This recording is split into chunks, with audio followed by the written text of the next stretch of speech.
Subscribe करें और bell दबाएं ताकि कोई खबर रह न जाए।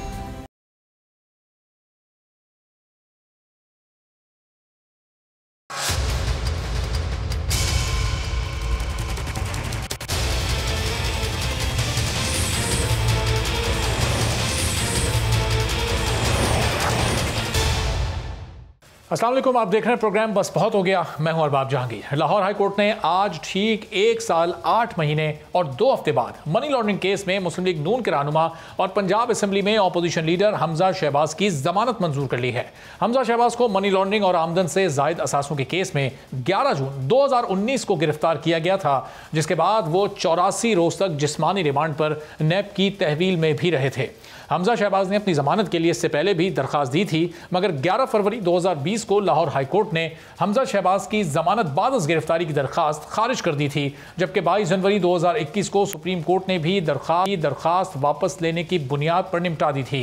मरियम नवाज ने हमजा शहबाज की जमानत मंजूर होने पर कहा कि हमजा रिहा होगा तो हम 1 और 1 11 हो जाएंगे। मरियम नवाज ने हुकूमत पर तनकीद करते हुए कहा कि बगावत हो चुकी है, पाकिस्तान तहरीक इंसाफ के अरकान और MNA अब भाग रहे हैं। सेनेट इलेक्शन से मुतालिक कानून में तरमीम जाली हुकूमत नहीं पार्लियामेंट ही कर सकती है। आज पैरों तले जमीन खिसक रही है तो शो ऑफ हैंड याद आ गया, किसे बेवकूफ बना रहे हैं। मरियम नवाज ने कहा कि NA 75 डस्का में जो कुछ हुआ वो सब कुछ एजेंसीज ने किया है। 2 अफराद के नाम उनके पास आ चुके हैं, वो इंतजार कर रही हैं कि इलेक्शन कमीशन के पास क्या सबूत पहुंचते हैं और वो कब उनको मंजर-ए-आम पर लाता है। क्या कहा मरियम नवाज ने, ये आप सुनिए। तो मरियम नवाज ये कह रही हैं कि डस्का में एजेंसीज ने ये सब कुछ करवाया, 2 नाम उनके पास मौजूद हैं, बड़ा वाज़े ये इल्ज़ाम वो एजेंसीज पर लगा रही हूँ। साथ ही साथ सुप्रीम कोर्ट से मुतालिक उन्होंने गुफ्तगू की, सदारती रेफरेंस से मुतालिक गुफ्तगू की कि अगर सुप्रीम कोर्ट का फैसला ऐसा आया जिसमें पाकिस्तान तहरीक इंसाफ की हुकूमत के फेवर में कोई बात की गई तो अवाम उस फैसले को बिल्कुल भी कबूल नहीं करेंगे और ये पाकिस्तान तहरीक इंसाफ की डूबती नैया को बचाने की एक कोशिश समझा जाएगा। क्या कहा उन्होंने, ज़रा ये भी सुनिए। तो अब नून लीग की क़यादत की जानिब से खुद मरियम नवाज की जानिब से बड़े संजीदा इल्ज़ामात इदारों पर लगाए जा रहे हैं और ये तमाम मामला शुरू हुआ था डस्का NA 75 से, जहां दूसरे दिन इलेक्शन के जब पोलिंग प्रिजाइडिंग अफसरान गायब हो गए थे उसके बाद नून लीग ये चाहती थी कि वो जो 20-22 हल्के हैं उन हल्कों में उन पोलिंग स्टेशन में दोबारा पोलिंग करवाई जाए। और 2 रोज़ बाद जब पाकिस्तान तहरीक इंसाफ भी इस पर राज़ी हो गई और इलेक्शन कमीशन की सिफारिशात भी सामने आ गई, अब नून लीग ये कहती है कि तमाम हल्कों पर पोलिंग स्टेशन नहीं पूरे हल्के में री पोलिंग होनी चाहिए। इस पूरी सूरत हाल पर गुफ्तगू करते हैं पाकिस्तान पीपल्स पार्टी के सीनियर रहनुमा सरदार लतीफ़ साहब मौजूद हैं। खोसा साहब, बहुत शुक्रिया प्रोग्राम के लिए, आपने वक्त निकाला। अब नून लीग का पहले दिन यानी इलेक्शन के अगले दिन मौक़िफ़ कुछ और था, पाकिस्तान तहरीक इंसाफ उस वक्त कह रही थी इलेक्शन कमीशन अपना फैसला जारी करे। अब नून लीग का मौक़िफ़ बदल चुका, पाकिस्तान तहरीक इंसाफ नून लीग के पहले वाले मौक़िफ़ पर आ गई। खोसा साहब, क्या समझते हैं आप, 20 हल्कों पर दोबारा ये इलेक्शन होने चाहिए या फिर पूरे हल्के में दोबारा पोलिंग होनी चाहिए? देखें, भुट्टो साहब के इलेक्शन आपको याद होगा, एक ओवर जेलस कैंडिडेट ने एक पोलिंग स्टेशन से एक बक्सा उठाया था और सारे मुल्क में क़यामत आ गई थी और पूरा इलेक्शन जो है वो कल अगलों ने जो है तस्लीम करने से इनकार कर दिया था। ऐसी जबरदस्त तहरीक चल रही थी कि भुट्टो साहब की हुकूमत भी गई और अल्टीमेटली उनको फांसी भी लगा दी गई। यहाँ 20 पोलिंग स्टेशन के तमाम प्रिजाइडिंग ऑफिसर पूरे के पूरे बस से उठाकर सारी रात गायब रहे और ना उनको जो है फोन मिल रहा था, ना वो नेट पर कहीं मुयसर आ रहे थे, ना कोई रिस्पांस था, ना उनका आता पता था। सब उनको हलकान होकर रिटर्निंग ऑफिसर और इलेक्शन कमीशन ढूंढ रही थी और वो नापैद थे। सुबह जब नमूदार हो रहे हैं तो फिर आपने देख लिया जो रिजल्ट मिला। तो क्या ये इतनी सिंपल बात है, इतनी सादा बात है कि आप किसी के मानने और ना मानने पर मुहित है? मैं कहता हूँ इस पर जो है इलेक्शन कमीशन को क्यों जो है ये ख्वाब खरगोश सोई हुई है कि इस पर कार्रवाई नहीं करती है। यही क्या ये झलक है, ये ट्रेलर है हमें दिखाने के लिए कि आइंदा इलेक्शन इसी तरह होंगे, जो जीत रहा होगा उसको हराने का यही तरीका इस्तेमाल किया जाएगा। ये कमाल है, आप इतना इसको सिंप्लीफाई कर रहे हैं। It is such a serious issue कि कोई इसको प्रोब इनटू करे, उन 20 पर जो है करें उस पर। जब उन पर खुद आएगी, अपने ऊपर 20 पर आएगी तो वो बताएंगे कि कौन उन्हें उठा कर लेगा था, कहाँ उनको रखा गया था, क्या क्या उनके साथ हुआ था, क्या क्या बैलेट वो जो बोरियां थी उनके साथ हुआ था, बैलेट पेपर्स के साथ क्या किया गया था, किस तरह से स्टैंपिंग या थंपिंग या जो भी किया गया था, लेट द नेशन नो, एक कौम को पता होना चाहिए कि कौन है लोग जो है इस तरह से कर रहे हैं और कौन है लोग जो इस तरह, ये कोई, ये देखें, ये मजाक नहीं है, आइसोलेटेड इंसिडेंट नहीं है, ये कैंडिडेट का नहीं है और ना ही एक कैंडिडेट के हरकारे का ये काम है। इसके पीछे पूरी की पूरी हुकूमत या पूरी की पूरी हुकूमत के जो कार फरमा है वो सारे मुलव्वस हैं।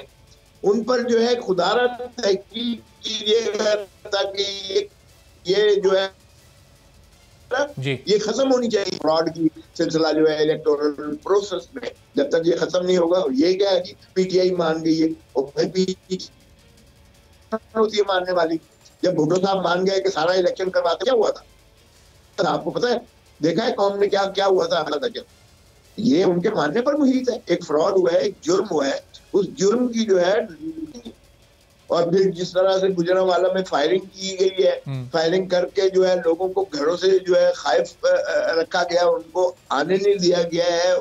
पोलिंग की रेशो वहां 30 से 35% रही है और जो माशाल्लाह 20 पोलिंग जो प्रिजाइडिंग ऑफिसर बोरियां लेके गए, वहां 90% पोलिंग दिखाई गई है। और उस 13,000 वोटों में से 11,000 एक कैंडिडेट ले रहा है और 2,000 दूसरे को मिल रहा है, मजाक के तौर पर डाल दिया गया। ठीक। Do you think it is that simple? Sorry, I am not prepared to accept this. इसमें बहुत संगीन बात है, ये किसी के मानने ना मानने पर मुहित नहीं है। खोसा साहब, ऑपोजिशन जमातों का जो तासुर था वो ये था कि इलेक्शन कमीशन हुकूमत के तहत काम कर रहा है, वो आज़ाद और खुद मुख्तार इदारा नहीं है। कल जो वहाँ पर तहकीकात हुई, जो वहाँ पर सेशन हुआ है, समात हुई, उसमें तो तहरीक इंसाफ के मौक़िफ़ के बरक्स रजामंदी जाहिर की। इलेक्शन कमीशन ने भी सिफारिशात दी हैं कि यहाँ पर रीपोलिंग होनी चाहिए इन तमाम हलकों में। तो आज़ाद गैर जानिबदार समझते हैं आप इसको? खुद शर्म आनी चाहिए। Is it that simple? क्या ये इतना सादा है बात कि उन 20 पर दोबारा कर लें? क्या इस चीज की जो है नहीं होनी चाहिए तफसील कि इनको कौन उठा कर ले गया? क्या ये नहीं होना चाहिए सारी रात कहाँ रहे? क्या ये नहीं होना चाहिए इन्होंने उन बोलियों को किसको हवाले की या क्या उनके साथ हुआ? क्या ये नहीं होनी चाहिए तफ्तीश के ये जो है दो फॉर्म 45 कहाँ से आ रहे हैं? एक के पास कुछ और रिजल्ट है, दूसरों के पास कुछ और रिजल्ट है, और बिल आखिर जो बरामद हुए हैं जो थैले, उनका कुछ और रिजल्ट आ रहा है। डू यू थिंक, माफ करना, मैं तो कम से कम हजम नहीं कर सकता इस चीज को कि इलेक्शन कमीशन कहे अच्छा जी इनका दोबारा आप पोलिंग करवा लें, या ये इतनी सादा बात है? इलेक्शन कमीशन क्या इस तरह से जो है काम करेगी? ये तो जाहिर है आप लोगों ने, सारे मीडिया ने इसको इतना उठा दिया कि इसको हजम डाइजेस्ट ना कर सके, इस पे मट्टी पाव ना कर सके। लेकिन अब मट्टी पाव वाली गाली है ना कि 20 पर जी दोबारा पोलिंग करवा लें और बस, ये that is all about it. सारी रात एक नहीं, दो नहीं, तीन नहीं, 20 बंदे भाई, सारी रात उनका जो है सेल फोन भी ऑफ थे, और वो सुबह, और वो 30 और 35 किलोमीटर की जो है दायरे के अंदर मौजूद थे। पैदल भी आते तो भी जो है वो रात को 12 बजे पहुंच जाते, और वो सुबह जो है बरामद हो रहे हैं। और कोई कह रहा है जी धुंध सी, कोई कह रहा है जी नेट खराब, काम नहीं कर रहा था, और ये फ्रॉड कर रहे हैं कौम के साथ, मुल्क के साथ। और इलेक्शन कमीशन उसे इतना सादगी के साथ उस चीज को दफन करके तो कहती है अच्छा जी इनसे रीपोल करा लें। उसका क्या हुआ? जो कुछ हुआ है, उन 20 लोगों को कहाँ लेकर गए, क्या उनके साथ हुआ? बैलेट बॉक्सेस के तकद्दुस को किस तरह पामार और मजरूह किया गया? इलेक्टोरल फ्रॉड की इंतहा हुई, इसका कौन जिम्मेवार है? क्या हुकूमत के होते हुए ये बनाना रिपब्लिक है? यानी इसका मतलब कोई एडमिनिस्ट्रेशन नहीं है इसका, सारी की सारी स्टेट मशीनरी जो है वो ढूंढ रही है और वो नहीं मिल रहे। आप इसको तस्लीम करते हैं, आप इसको हजम कर सकते हैं? लेकिन अब खुद साहब, मरियम साहिबा ने जो आज इससे मुताल्लिक गुफ्तगू की, उन्होंने कहा ये ज़ाहिर है सिर्फ लोकल इंतजामिया का फेलियर नहीं है, इसमें उन्होंने एक बार फिर एजेंसीज की तरफ इशारा किया, बल्कि बराह रास्त इल्ज़ाम भी लगाया कि एजेंसीज इसमें मुलव्विस हैं। और वो कौन से 2 लोग हैं जो सबसे ज़्यादा मुतारिक थे, वो नाम भी मरियम नवाज़ के पास आ चुके हैं, लेकिन फिर उन्होंने नाम नहीं बताए। कह रही हैं कि इलेक्शन कमीशन के पास सबूत पहुँचने का मैं इंतज़ार करूँगी कि इलेक्शन कमीशन कब पूरी सूरत हाल को मंजर आम पर लेकर आता है। तो आपको भी लगता है कि क्या इसमें वाकई कहीं कोई एजेंसीज का रोल था, या थोड़ी मुबालगा आराई से काम ले रही है मरियम नवाज, थोड़ा एक से आगे जाकर बात करें? लेकिन ये तो यकीनी बात है कि बहुत ताकतवर जो है अवामिल इसमें शामिल है। अच्छा, ये पुलिस की जुर्रत नहीं है, मुकामी एडमिनिस्ट्रेशन की जुर्रत भी नहीं है। अच्छा, इतना बड़ा पैमाने पर, तो इस पर बहुत ही ताकतवर जो है अवामिल इसमें शामिल है। मैं किसी का नाम ले रहा हूँ, ना मैं किसी को इंसिनुएट कर रहा हूँ, लेकिन जो मरियम बीबी कह रही हैं ये उनकी जाहिर है इस पर दस्तरस ज्यादा है, क्योंकि उन्हीं का ये हल्का था, उन्हीं के उम्मीदवार थे, उन्हीं के लोग थे जिन्होंने उन्हें कई सलाह दी है या जो भी खबरें दी हैं। मैं चूंकि जाती तौर पर इसमें नहीं इतना डीपली इन्वेस्टिगेट कर सका। हाँ, अलबत्ता आप यकीनन इन्वेस्टिगेटिव जर्नलिज्म के बहुत ज्यादा माशाल्लाह वो हैं, आपको यकीनन महारत है और आप इसकी तह तक पहुंच सकते हैं और आप बहुत बहुत चीजों की तह तक पहुंच सकते हैं।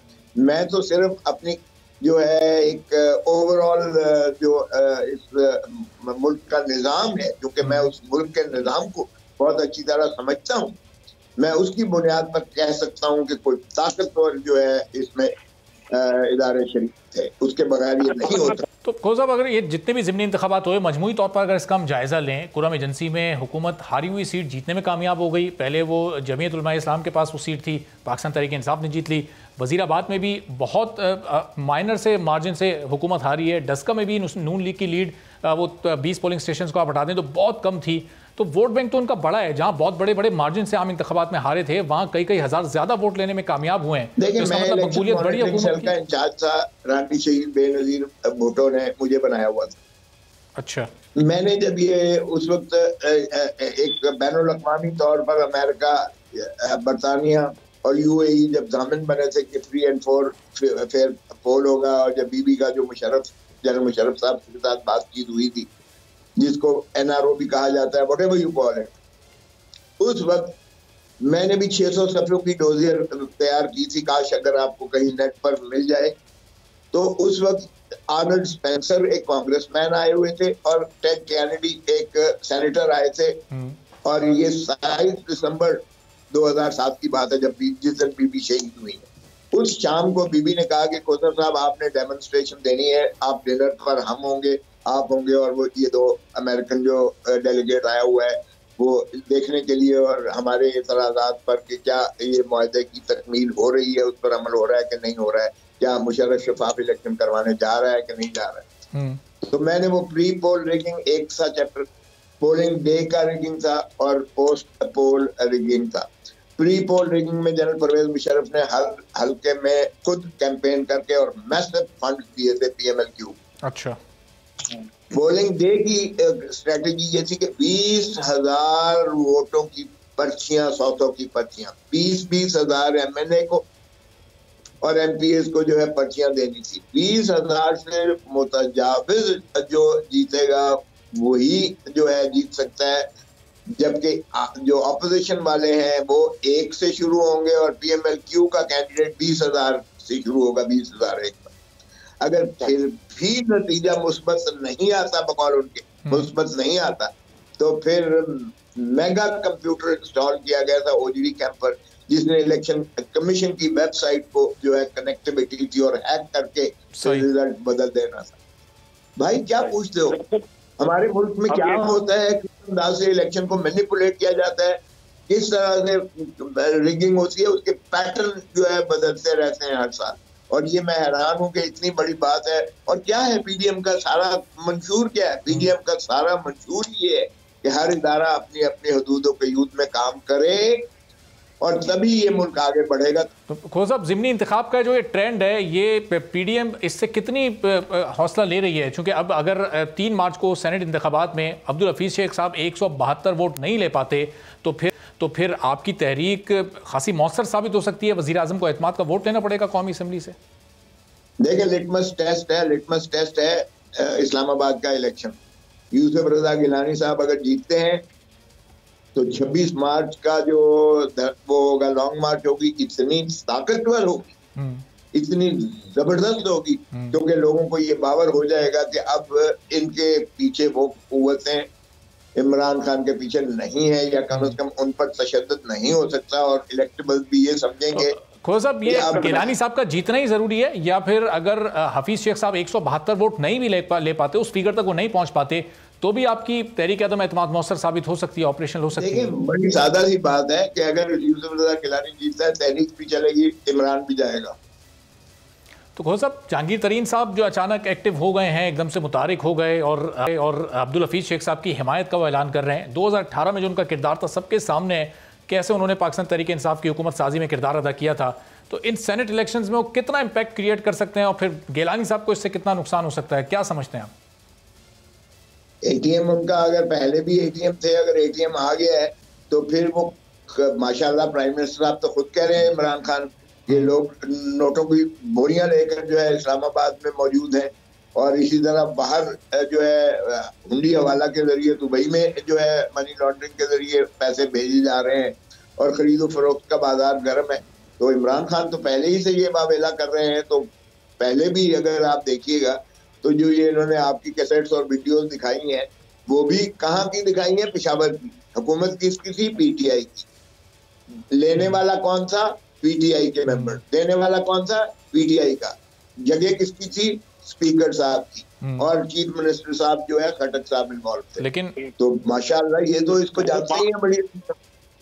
लेकिन खोजा फायदा तो पीपल्स पार्टी को हुआ था ना, पीपल्स पार्टी अपने लोग मुंतखब करवाने में कामयाब हो गई थी वहां से।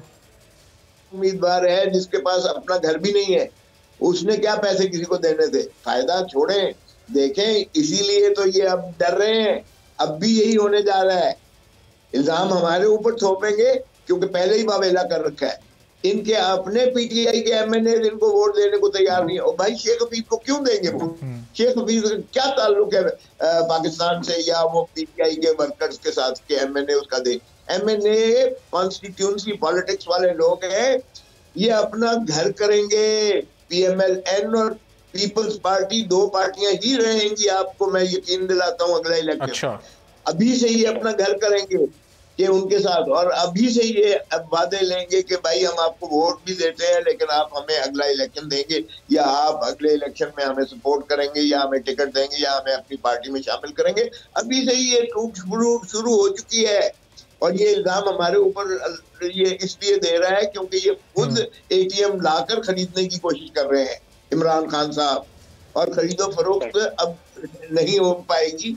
बहुत मुश्किल हो जाएगा कि इतने वोट खरीदें, क्योंकि कोई भी इनका जो है इनके एडवाइजर्स को और इनके जाती दोस्तों को या आईएमएफ के जो है हरकारों को या किसी और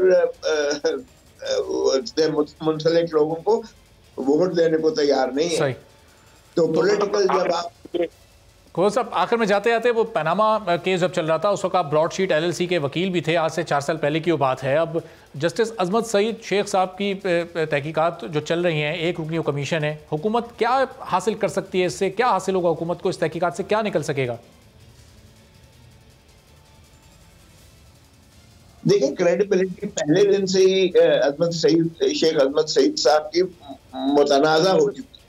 एक तो वो जाहिर है कि उस एवन फील्ड वाले केस में भी जब चल रहा था तो वो उन्होंने जो है नवाज शरीफ साहब के साथ, मोहतरम नवाज शरीफ साहब को निकालने में, और वो जो फैसला दिया था एक प्राइम मिनिस्टर को, उन्होंने इसलिए घर भेजा कि वो जो है अपने बेटों की कंपनी से जो है तनख्वाह लेने लायक थे, अगर जो उन्होंने ली नहीं है और उसका जिक्र नहीं किया। इतनी बात पर आज तक दुनिया में कभी प्राइम मिनिस्टर को घर भेजा नहीं किया है। दूसरी बात ये है कि ये जो है ब्रॉडशीट वाले केस में ये खुद जो है उस वक्त डिप्टी प्रोसिक्यूटर जनरल थे नैब के, जिस वक्त जनरल परवेज मुशर्रफ साहब के ये जो है मामला ब्रॉडशीट के साथ हुए थे, या ब्रॉडशीट के जो लेन देन हो रहा था उसमें ये शरीक हैं। तो कॉन्फ्लिक्ट ऑफ इंटरेस्ट वाज़े है। किस तरह से मोहतरम अजमत सईद शेख साहब इसके कमीशन बन गए हैं और जोर से जबर से जो है वो उसकी इंक्वायरी करने की कोशिश कर रहे हैं। कौन इसको मानेगा? किसको बेवकूफ बना रहे हैं? क्या कौम इतनी मतलब वो फारिगुल बाल, मैं तो हूँ ही, मेरे बाल नहीं है, लेकिन फारिगुल दिमाग है क्या कोई ये कौम इतनी ज्यादा कि वो जो है इनकी अजमत सईद शेख साहब के इन क्रेडेंशियल्स के बाद भी कोई उनकी बात को, उनकी रिपोर्ट को कोई मानेगा? तो बहुत बहुत शुक्रिया। सरदार लतीफ़ खोसा साहब हमारे साथ मौजूद थे और गुफ्तगू कर रहे थे और कह रहे थे कि अब NA-75 डस्का में रीपोलिंग ही होनी चाहिए और मुस्लिम लीग नून का ये मुतालबा बिल्कुल जायज़ है, चूँकि वहाँ जो बदनज़मी हुई, जो गड़बड़ हुई, वो सिर्फ लोकल इंतज़ामिया की नाअहली नहीं थी, बल्कि ये काम किसी बड़े पैमाने पर और बड़ी सोच के साथ किया गया था। तो अब अली अज़द मली साहब जो खुद NA-75 पाकिस्तान तहरीक इंसाफ के उम्मीदवार हैं और पिछले 5 दिन से सबसे ज़्यादा ख़बरों और का मौजू बने हुए हैं, इस वक्त हमारे साथ मौजूद हैं। अली अज़द साहब, बहुत शुक्रिया प्रोग्राम के लिए, आपने वक्त निकाला। अब पाकिस्तान तहरीक इंसाफ और आप खुद क्या ये नहीं चाहते कि पूरे हल्के में एक बार रीपोलिंग हो जाए, इलेक्शन हो जाए, ताकि दूध का दूध और पानी का पानी हो जाए? मली साहब, आपने कभी जिंदगी में देखा है कि किसी ने रीपोल कराया हो? ये तो मेरा प्राइम मिनिस्टर का नर का बच्चा है कि उसने मुझे कह दिया कि इन्होंने दरखास्त जो दी हुई है वो 20 पोलिंग की दी हुई है, तो जो इन्होंने कहा हुआ है हमने मान लो। जब हमने वो मान लिया तो फिर ये भाग गए। अब भाग के ये कहते हैं कि नहीं जी नहीं, 20 पे नहीं हमने करानी, हमने पूरे पे करानी है। इसके बाद वो कहेंगे कि जी प्राइम मिनिस्टर रिजाइन दे दे, 2018 के मुतनाज़े हमने पूरे पाकिस्तान में दोबारा करानी। There has to be a limit to the demand. ये भी हम इलेक्शन, जीता हुआ इलेक्शन जो है 20 पोलिंग स्टेशन का, हमने कहा जी रीपोल करा। इन्होंने कहा कि जी हम जो इन्होंने दी हुई दरखास्त, मैंने नहीं दी हुई, जी नौशीन साहबा ने जो दी थी ना, जी नौशीन साहबा ने दी हुई है कि 20 पोलिंग में हमारा रीपोल कराएं। इमरान खान ने कहा कि जी करवा दें, मुझे हुक्म दिया कि करा दो। मैंने कहा जी done. I came on national television and I said कि जी करा लो। ये उस दिन से लेके आज तक फिर ऐसे भागे, ऐसे भगौड़े हुए हैं कि उनको पता है कि पिछली पहले से ज्यादा लीड से ही हारे के बाद। तो मेरे घर की काउंसिल है। अली अज़द साहब, जब आपको यकीन है कि पहले से ज्यादा लीड से वो हारेंगे, तो फिर रीपोलिंग में फिर क्या मसला है? आप अगर मेरे भाई, मैं वही तो कह रहा हूँ कि जो इन्होंने 20 की रिक्वेस्ट की हुई है उसी पे कराऊंगा ना। अब ये कहेंगे इस हल्के में, पूरे हल्के में कराओ, हम कहेंगे जी पूरे हल्के में कराओ, फिर ये कहेंगे जी ये तो जो आपकी असेंबली है ये लेजिटिमेट है, पूरी असेंबली के दोबारा कराए, तो आप पूरी असेंबली के करा देंगे। There has to be a limit ना जी, दूध का दूध पानी पानी करने का। अच्छा अली साहब, ये इलेक्शन तो इन्होंने मुतनाज़ा नहीं ना किया हुआ, इन्होंने तो मुतनाज़े किए 20 पोलिंग। सब्सक्राइब करें और बेल दबाएं ताकि कोई खबर रह न जाए। ठीक है अली अज़द साहब, जरा साथ ही रहेगा, ये प्रिजाइडिंग अफसरान पोलिंग स्टेशन से फिर इतने घंटों के लिए क्यों गायब हो गए थे? ये माहौल क्यों ख़राब हुआ है, गड़बड़ क्यों हुई? इस बारे में भी आपसे मैं सवाल करता हूँ एक छोटे से ब्रेक के बाद।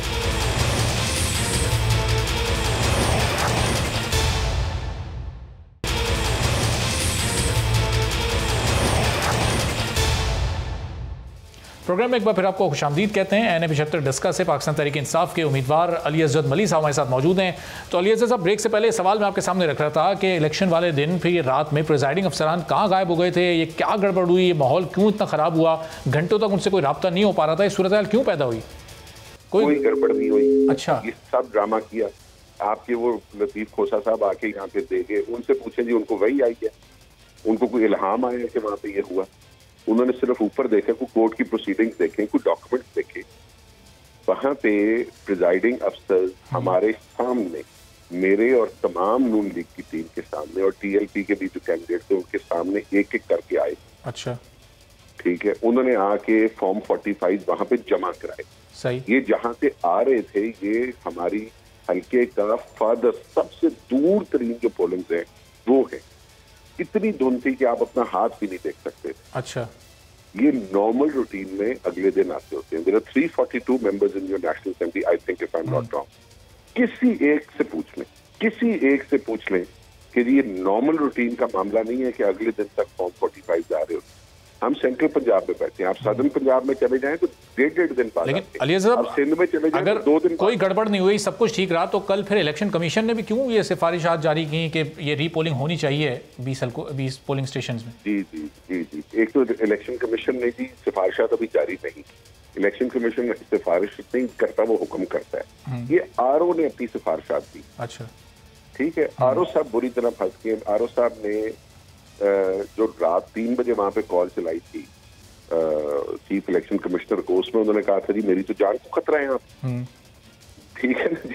तो RO साहब ने जब यहाँ पे सामने किससे खतरा था? कोई निशानदेही उन्होंने की थी? किससे खतरा है? कोई निशानदेही। उन्होंने कहा जी मॉब है बाहर बहुत ज्यादा। अब रेंजर भी खड़ी है, पुलिस भी खड़ी है, उनकी जान को खतरा हो। ठीक है। यहाँ से ये सारा मुतनाजा बनना शुरू हुआ। सही। जहाँ पे ये सारा मसला बन गया। ठीक है। और चीफ इलेक्शन कमिश्नर ने कहा पता नहीं वहां पे क्या हो रहा है। अच्छा, ठीक है। अब ये सुनने वाली बात है कि चीफ इलेक्शन कमिश्नर साहब ने जब इनका इंटरव्यू किया आरओ साहब का, हम सारे खड़े थे कोर्ट में, तो इन्होंने कहा कि जी मेरे साथ तो तमाम मशीनरी ने तावन किया। आपने ट्रांसक्रिप्ट पढ़ी होगी। जी जी। तमाम सरकारी मशीनरी ने जो है वो मेरे साथ तावन जी। उस पर चीफ इलेक्शन कमिश्नर इनको ये कहा भी कि आपका रवैया और अंदाज कुछ बदला बदला लग रहा है। Absolutely absolutely. उन्होंने कहा कि आप क्या बातें कर रहे हैं, आपने तो हमें पैनिक कर दिया था कि वहां पे पता नहीं क्या हो रहा है और सारे क्या हो गया। आज आप ये बात कर रहे हैं और आरओ के पास कोई जवाब नहीं। तो इन राइटिंग आरओ ने कुछ और दी है और इन वर्बल जो वहां पर अपनी स्टेटमेंट रिकॉर्ड कराई है वो कुछ और दी है। तो अली अज़हर क्या लग रहा है आपको, क्या आरोप किसी के प्रेशर में है, दबाव में उन्होंने ऐसा किया, या उस वक्त इनको यरमगाल बनाया हुआ था? उस वक्त इनको यरमगाल बनाया हुआ था। किसने? नून लीग ने। अच्छा। आप देखें एसएम इकबाल साहब वहाँ बैठे थे, अताउल्लाह तारक साहब बैठे थे। लेकिन अली अज़हर साहब वो तस्वीर तो बड़े खुशगवार माहौल में, वो तो सेल्फियां ले रहे हैं। एहसान इकबाल साहब ने जो सेल्फी ली उसमें तो सब बड़े मुस्कुरा रहे हैं और हंसते मुस्कुराते हुए नजर आ रहे हैं। हाँ, यही मैं कह रहा हूँ ना जी, आप पूछेंगे इनको किस चीज का खतरा था, जान का कौन सा खतरा? अब पूछे ना जी इससे, वहां इसको क्या जान का खतरा था अगर ये बहुत सब सही। चलें उनसे भी पूछेंगे। लेकिन अब ये मरियम नवाज साहिबा के हाथ फिर कौन से सबूत लग गए? वो कह रही हैं आज सुबह गुफ्तगू में एजेंसी जिसमें मुलव्विस हैं वो 2 नाम उनके पास पहुंच गए हैं और वो इंतजार कर रही हैं कि इलेक्शन कमीशन के पास पहले सबूत पहुंच जाए, फिर वो मंजर आम पर लाएंगे। बाप बेटी को शर्म आनी चाहिए। ये पहले दिन से हमारी फौज को तनाज़ा करने की कोशिश कर रही, इनको शर्म आनी चाहिए। जब तक ये इनके पास इक़्तिदार हो, इनको कोई चाहिए जितनी मर्जी लूट मार करे तो सब ठीक है। इनसे पूछ लें कि ये साथे कहाँ से आए हैं, तो ये अल्लाह के 99 नाम के नीचे खड़े होकर मियाँ साहब कहते हैं कि जी जनाब स्पीकर ये हैं वज़राए। वज़राए के एंड में क्या निकलता है? कतरी खत। इनको शर्म आनी चाहिए सारी बातें करते। मियाँ साहब ने मासूम बन के वो जो आके वीडियो रिकॉर्ड करा के यहाँ पे बोला, इनको शर्म आनी चाहिए। इतने बड़े झूठ बोलते हैं, 3 दफा वज़ीर आज़म रहे, ठीक है, सारी उम्र आपने झूठ बोले। मरियम नवाज साहब वही है ना जिन्होंने कहा मेरी इंग्लैंड में क्या पाकिस्तान में कोई जायदाद नहीं। पूरे पाकिस्तान के सामने आके कहा ना, पूरे पाकिस्तान के सामने। और अब फिर कैलिब्री फॉन्ड की दिए निकले और अब वो मोमेंट बन के खड़े होके मैं तकरीरें कर रही होती। लेकिन अली अज़हर साहब भाइयों ने आके कहा अल्हम्दुलिल्लाह अल्हम्दुलिल्लाह अल्हम्दुलिल्लाह, ये हमारी हमशीरा की प्रॉब्लम। डस्का का इलेक्शन इतना अहमियत क्यों इख्तियार कर गया, इतना मुतनाज़ तरीन क्यों हो गया? कुरम एजेंसी में भी ज़िमनी इलेक्शन हुआ, पाकिस्तान तहरीक इंसाफ जीती, नौशहरा में पाकिस्तान तहरीक इंसाफ हार गई, वजीराबाद में तहरीक इंसाफ हारी। कहीं इस तरह का माहौल नहीं बना। 40,000 से ये सीट ये जीते थे 40,000। सही। इनको मुंह की खानी पड़ी है बुरी तरह यहाँ पे, नंबर 1। नंबर 2, आपको पता है पीडीएम रैली, पीडीएम की जो थी लॉन्ग मार्च, वो होगी फिजल आउट। अब उससे इन्होंने अपना पूरा हटाने के लिए इसको उठा दिया। किधर है इनके इस्तीफे? क्यों नहीं दे रही वो इस्तीफे? हर हफ्ते वो कहती है कि मैं इस्तीफा दूँ। हम हर हफ्ते इनको चैलेंज करते हैं कि आप लोग इस्तीफे दें। अली अज़हर साहब, मशीनरी, रियासती मशीनरी हुकूमत के हाथ में होती है। चीफ सेक्रेटरी आईजी साहब जब फोन कॉल्स नहीं उठा रहे थे, सूरत हाल इतनी खराब हो रही थी, चाहे अगर बकौल आपके ये मुतनाज़ तरीन बनाए तो वो पूरी मशीनरी कहाँ थी? अजीब बात है जी, ये भी वैसे अजीब बात है कि चीफ सेक्रेटरी साहब उनने 3 बजे उनसे बात की है। ये मरियम नवाज साहब को चल रहा है कि रात 3 बजे चीफ सेक्रेटरी से उनकी बात हुई है? बात हुई है। अच्छा। उनकी इलेक्शन कमीशन तो लेकिन रात 3 बजे बाद भी उनकी बात हुई है और बाकी वो he was in total contact. मेरी चीफ सेक्रेटरी साहब से बात हुई थी, said we were in total contact. और चूंकि 2 लोग मर गए वहां पर, कई लोग जख्मी हुए, तो आईजी पंजाब कहाँ गायब थे? ये देखें, ये बड़ा अनफॉर्चुनेट इंसिडेंट है जी, बहुत ज्यादा अनफॉर्चुनेट इंसिडेंट है। 2 बच्चे शहीद हो गए, मगर लड़ाइयाँ होती हैं, हर दफा पोलिंग स्टेशन पे होती हैं। 2 ग्रुपों में या 3 ग्रुपों में लोग बटे होते हैं, कभी कभी टेम्पर्स जो हैं वो आउट ऑफ कंट्रोल हो जाते हैं।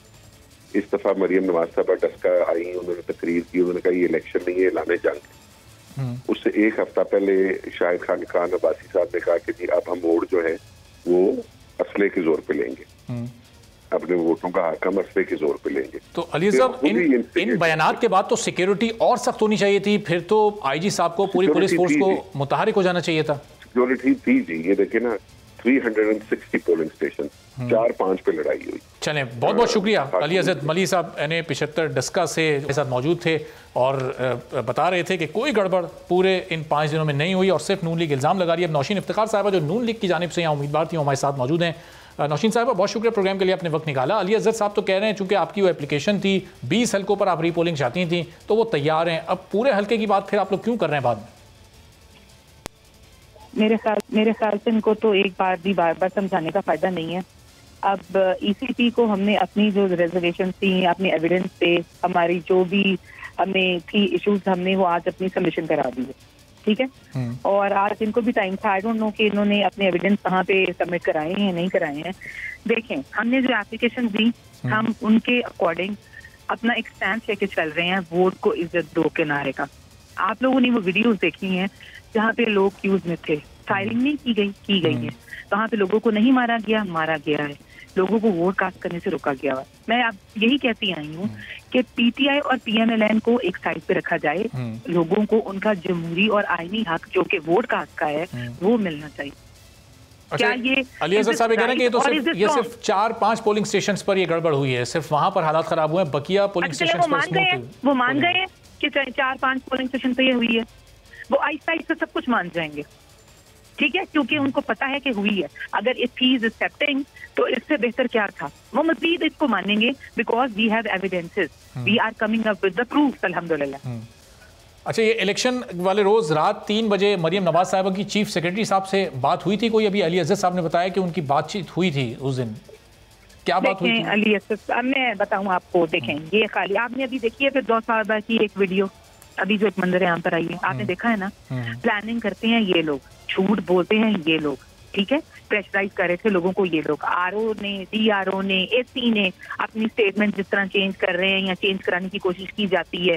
जो प्रिजाइडिंग ऑफिसर थे 20, वो इन्हीं के हल्के के बैठे रहे ताकि बाकी रिजल्ट का जो ही सख्त आएगा वो हम वहां से कवर कर लेंगे। मुझे बताएं, क्या अब लोगों को शाऊर नहीं है? मीडिया, लोग सब समझते हैं, लोग जो आंखों से देखते हैं वो सब समझते हैं।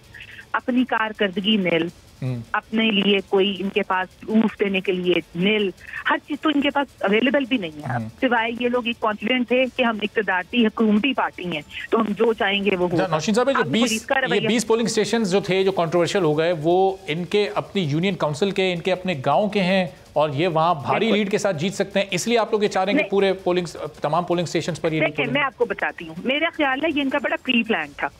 ये रिजल्ट का वेट करते रहे हैं, कहाँ जहाँ मार्जिन आती रही वहाँ रुकते रहे। और फिर एक मुझे ये बताएं आप सर, पूरा जो NA-75 है that is based on 3 PP, PP-41, PP-42 and PP-43। तो रिजल्ट जो हैं अवेटिंग, जो चेंज हुए, जो टैम्पर्ड हुए, जो आरओ नहीं पहुंचे जो प्रिजाइडिंग ऑफिसर से लेकर, तो 20 इकट्ठे आ गए, तो वो किस हल्के से आए? जो इन्होंने खुद माना मेरा स्ट्रॉन्ग होल्ड है। तो इससे आप लोगों को क्लियर हो जाना चाहिए। इनको भी ये बात समझ में नहीं आई, इन्होंने एक ओवर कॉन्फिडेंस जो है वो उसमें मारे गए हैं ये लोग। वोट इन्होंने चोरी किया है, अवाम को उसका हक भी मिलना चाहिए वोट कास्ट का। और अब नौशीन साहब, जब 337 पोलिंग स्टेशन के नतीजे आ चुके थे उसमें आपकी लीड सिर्फ 3000 कुछ वोटों की थी, जबकि जब 2018 में ये सीट नून लीग ने जीती थी उस वक्त 40,000 वोटों का फर्क था। 40,000 वोटों से, बिल्कुल सर। देखिए, ये 37,000 वोट इन्होंने कवर किया, कास्ट नहीं होने दिए सिटी में, तो वोट कास्ट नहीं होने दिया। पुलिस ने देखा आपने क्या गुंडागर्दी की है वहाँ पे, मारने की धमकियां SHOs ने, DSPs ने, इन्होंने वो लोग जो बाकी सिटीज के ट्रांसफर करा के, एक वो जुल्फकार विर को स्पेशल लगाया गया उस आदमी को यहाँ पे लाके, जो बदनामे जमाना पुलिस वाला था।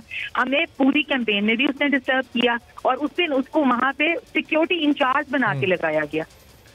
सर, सब कुछ क्लियर है, सब कुछ ऑब्वियस है। इलेक्शन कमीशन के रोल पे तो आप लोगों को कोई एतराज नहीं है ना? वो तो इंडिपेंडेंट इंक्वायरी कर रहा है, इसकी जो फैसला वहां से आएगा वो कर रहे हैं। मैं बिल्कुल उनसे इंसाफ की उम्मीद रखती हूँ, और मैंने फिर जैसे कहा है कि अब ये NA-75 की अवाम को इंसाफ का फैसला हो।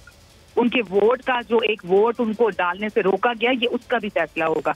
तो ये एक पूरे निजाम की तब्दीली है, ये अब सीटों का फैसला नहीं होगा। सही। और नौशीन साहब, मरियम नवाज साहबा के पास जो इन्फॉर्मेशन है कि वो एजेंसीज ने ये सब गड़बड़ की, 2 लोगों के नाम भी उन्हें पता है, क्या आपके इल्म में भी हैं ये चीजें? देखिए, वो हमारी लीडर हैं, हमारी सीनियर हैं, उन तक जो इन्फॉर्मेशन पहुंची होगी मैं उसके बारे में भी कोई कमेंट नहीं कर सकती, क्योंकि मैं आज भी सारा दिन अपने एविडेंस जमा कराती रही हूँ, जिसकी सबमिशन का टाइम दिया गया था हमें आज का, और अल्हम्दुलिल्लाह हमने वो सबमिशन करवा दी अपने एविडेंसेस की। अब फर्दर जो कल रिजल्ट आएगा, कुछ ऐसे शवाहिद सबूत आपको मिले हैं फिर जिसमें आप इनकी गड़बड़ को साबित कर सकें? कुछ ऐसी चीजें हैं आपके पास? देखें, मैं इस पे देखें, जो पुलिस मेरे लिए सिर्फ अभी तक जो मंजर आम पर आया वो पुलिस वाला एक महकमा जो आता रहा, और जो मैंने आपको यही कहा है। देखें, आज मैंने अभी तक जो कुछ सुना, बयानात अभी मैंने सुने भी नहीं, क्योंकि मैं आज पूरा दिन डस्के से जाके अपने रिजल्ट इकट्ठे कराने में और जो चीजें हमारी मिसिंग थी मैंने एविडेंस जमा कराए। तो फर्दर इंशाल्लाह कल होगा इसके बारे में जो भी जवाब देगी ECB।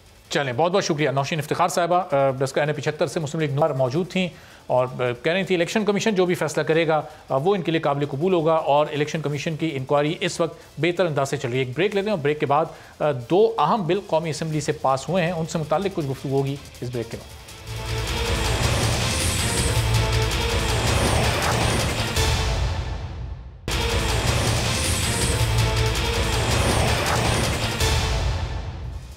प्रोग्राम में एक बार फिर आपको खुशामदीद कहते हैं। और कौमी असम्बली में एक ऐसा काम भी हुआ है जिसकी मौजूदा सियासी माहौल में उम्मीद नहीं की जा सकती थी। नून लीग की महनाज अकबर की जानिब से बच्चों पर जिस्मानी तशद्दुद के खिलाफ पेश किया जाने वाला बिल कौमी असम्बली में भारी अक्सरियत से मंजूर कर लिया गया है।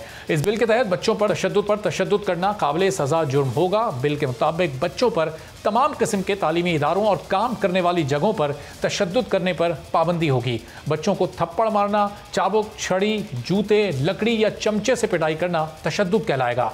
बच्चों को ठुड्डा मारना, झंझोड़ना, दांतों से काटना, बालों से पकड़ना भी तशद्दुद में ही शुमार किया जाएगा। कान खींचना, बच्चों को तकलीफदेह हालतों में रखना, उबलता पानी डालना भी तशद्दुद ही शुमार होगा। बच्चों से हतक आमेज रवैया, एहानत, बदनाम करना, धमकाना या उन्हें खौफजदा करना काबिल सजा अमल होगा। बच्चों पर तशद्दुद करने वाले को मुलाजमत में तनज़्ज़ुली, मुअत्तली, बर्खास्ती और जबरी रिटायर किया जाएगा, और बच्चों पर तशद्दुद करने वाला शख्स किसी मुलाजमत के काबिल तसव्वुर नहीं होगा। इस बिल का इतलाक फिलहाल वफाकी दारुल हुकूमत इस्लामाबाद में ही होगा, और इस अहम बिल की मंजूरी के लिए तहरीक इंसाफ और नून लीग ने मिलकर एक अच्छे मकसद के लिए अपना किरदार अदा किया, जो जिस्मानी सजा देने के अमल इंतहाई मौसर साबित होगा। अब यह बिल पेश किया गया मुस्लिम लीग नून की MNA महनाज अकबर की जानिब से, और इसके पीछे उनकी क्या सोच थी, क्यों उन्हें इस बिल को पेश करने की ज़रूरत पेश आई और कितनी तैयारी के साथ उन्होंने काम किया, इसी पर गुफ्तगू करते हैं। महनाज अकबर साहिबा खुद हमारे साथ मौजूद है। महनाज साहिबा, बहुत शुक्रिया प्रोग्राम के लिए वक्त निकालने के लिए। जिन बच्चों को तशद्दुद का निशाना बनाया जाता था उससे काफ़ी हद तक बल्कि मुकम्मल तौर पर कमी आ जाएगी, क्योंकि अभी काबिल सज़ा जुर्म होगा। क्यों ज़रूरत पेश आई आपको ये बिल पेश करने की? जी, मेरा अपना ताल्लुक एजुकेशन सेक्टर से है। मैं अपना इदारा चलाती रही हूँ फॉर पुअर एंड मार्जिनलाइज्ड, और जो और गवर्नमेंट स्कूल का भी काफ़ी काम किया। तो उसमें नज़र जो ये आता था वो यही था कि जी एक प्राइवेट सेक्टर में भी और पब्लिक सेक्टर में भी एक खुल खेल है कि जिसका दिल किया उठा के थप्पड़ मार दिया। और हमारे यहाँ बहुत से बच्चे ड्रॉप आउट हो जाते हैं। देही इलाका जात में बहुत से बच्चे ड्रॉप आउट हो जाते हैं मार की वजह से और डर की वजह से। तो बड़ी हैरत होती थी कि इस तरह का कोई बिल मौजूद नहीं है। सही। फिर तहकीक की मैंने, बाकी कंट्रीज में, बहुत सी कंट्रीज में है, और फिर हमारे यहाँ सिंध ने पास कर लिया था ये बिल। मगर अनफॉर्चुनेटली उस बिल के ऊपर उन्होंने रूल्स ऑफ बिजनेस नहीं बनाए, स्टैंडर्ड ऑपरेटिंग प्रोसीजर्स नहीं बनाए।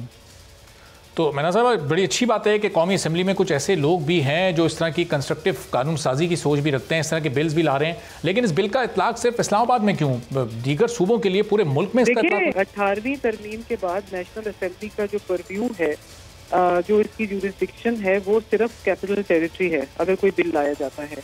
हम यहाँ से कानून साजी बलूचिस्तान के लिए या पंजाब के लिए या खैबर पख्तूनख्वा के लिए, सिंध के लिए नहीं कर सकते वो। लेकिन जो जिस तरह का फीडबैक आया है, जिस तरह से लोगों ने इसको बहुत ही खुशाइंद एक बिल करार दिया है, तो लगता है कि एक प्रेशर बिल्ड हो रहा है कि बाकी सूबे भी अब आगे बढ़ के इस बिल की कानून साजी करें और इसको ऑपरेशनलाइज करें। देखिए, इसका एक पूरा प्रोसेस है। उसमें प्रोसेस में यह है कि अभी ये बिल सेनेट जाएगा, वहां से पास होगा। सबसे मुश्किल तो होता है नेशनल असेंबली से पास होना, और ये कब से टेबल हुआ था और कितनी कमेटियों में फिर चुका है। अब देखें, इस्लामिक आइडियोलॉजी से भी होके आया है, मुख्तलिफ हमारे जो मजहबी उलमा हैं उनके पास से होके आया। मतलब जो इदारे हैं जो इफेक्ट होते हैं उनके सबके साथ इसकी ऊपर मशावरत हुई है, तो उसके बाद जाकर के ये पास हुआ है। तो जब सेनेट से पास हो जाएगा उसके बाद एकदम से हम इन लेटर इन स्पिरिट इसको हमें इम्प्लीमेंट करने के लिए इसकी रूल्स ऑफ बिजनेस बनाने होंगे उन सारे इदारों के लिए जो इसके अंडर में आ रहे हैं, इसमें इस बिल से इफेक्ट होते हैं या इम्पैक्ट होते हैं, उन सब का बनाना पड़ेगा। और मैं यहाँ पर एक बात कहती चलूँ जो बहुत अहम है, वो ये है कि मैं अपने पाकिस्तान के बच्चों को मुबारकबाद देना चाहती हूँ, क्योंकि असल में तो ये बिल जो है वो पाकिस्तान के बच्चों का है। और 70 साल से ऊपर हो गए, बड़ी मारें खाई हैं बच्चों ने, और बहुत हमने वैल्यू ही नहीं किया अपने बच्चों को पाकिस्तान की। और मेरी ये कोशिश है नेशनल असेंबली में कि जितना जितना हो सकता है, और वो बच्चों के लिए मैं ये बिल्स वगैरह, क्योंकि चिल्ड्रन आर वॉइसलेस, इनकी आवाज बड़े ऐवानों तक नहीं जाती। मैंने साहब ये मदरसे के बच्चों तक क्यों इसको महदूद रखा है? रूरल एरियाज में जो स्कूल्स होते हैं वहाँ पर भी बच्चों पर शदीद तशद्दुद होता है, इस तरह के वाक़यात रिपोर्ट्स होते हैं, तो उन स्कूल्स को भी क्यों इंक्लूड नहीं किया इसमें? नहीं, ये तो देखें, इसमें मैं आपको बताती हूँ कि कौन कौन से एजुकेशनल इंस्टीट्यूशंस हैं, प्राइवेट, पब्लिक और फॉर्मल, इनफॉर्मल, उसके बाद मदारिस हैं प्राइवेट और फॉर्मल, उसके बाद जुवेनाइल जस्टिस सिस्टम है, जेल के बच्चे हैं, उसके बाद एनी केयर इंस्टीट्यूशन, ऑर्फनेजेस और वर्क प्लेस जहाँ पर चिल्ड्रन काम कर रहे हैं, वो भी इसमें इन्वॉल्व हैं। ऑर्फनेजेस एंड ऑल्टरनेट केयर जो हम सिचुएशंस होती हैं, उस तक में इसका इतलाक होगा।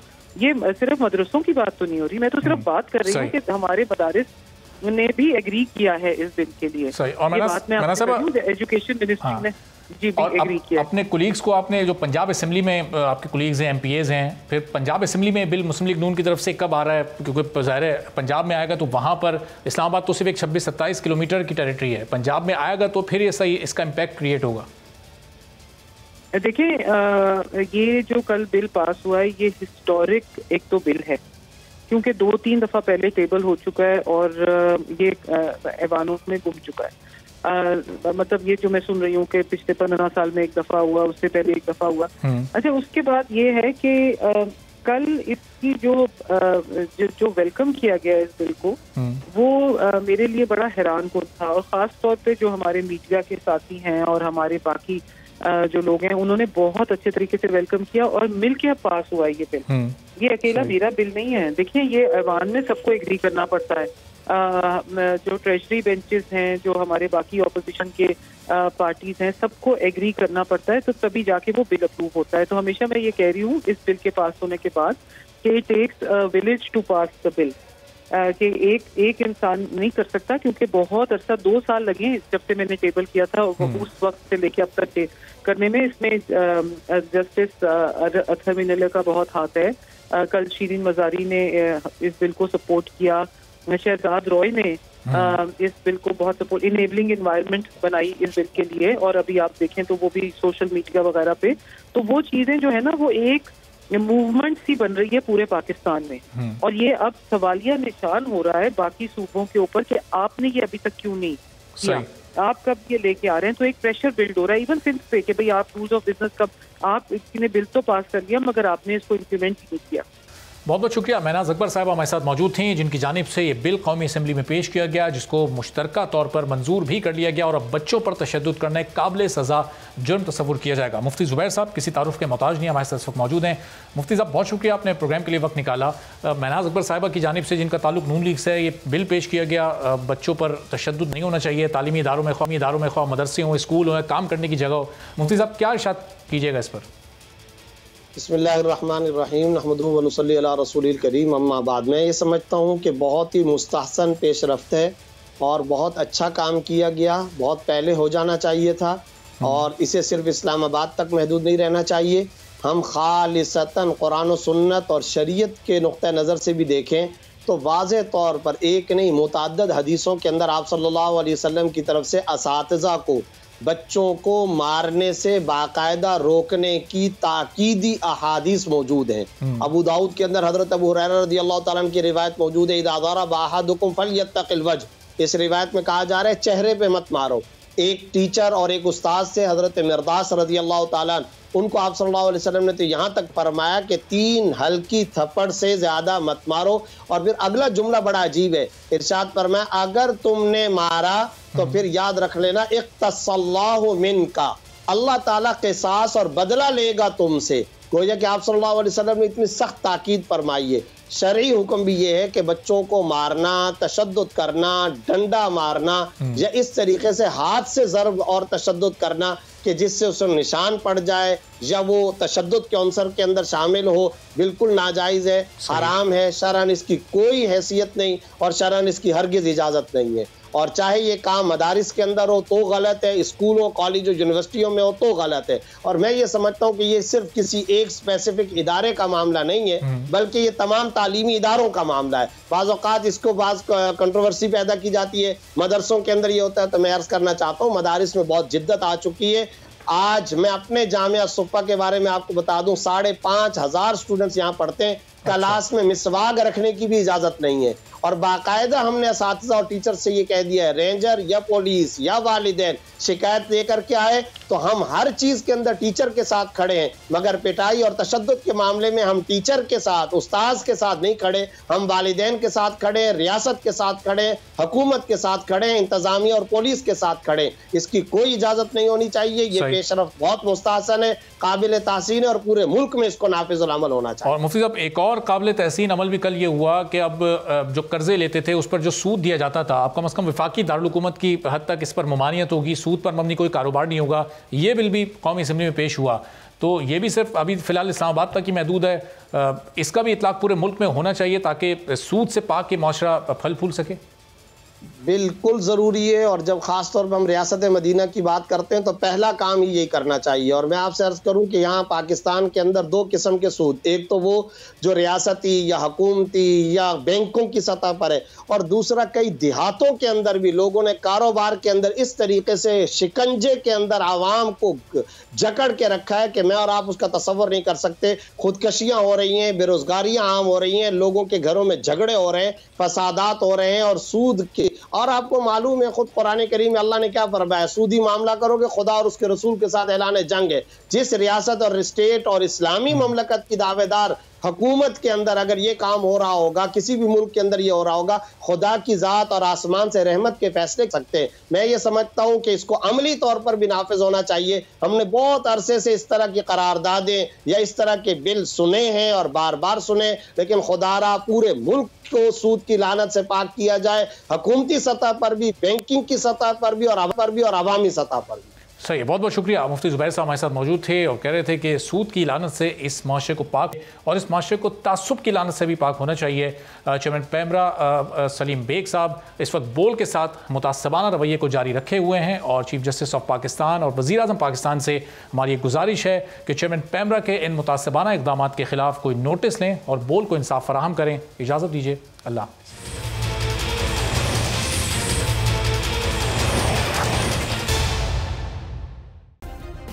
सब्सक्राइब करें और बेल दबाएं ताकि कोई खबर रह न जाए।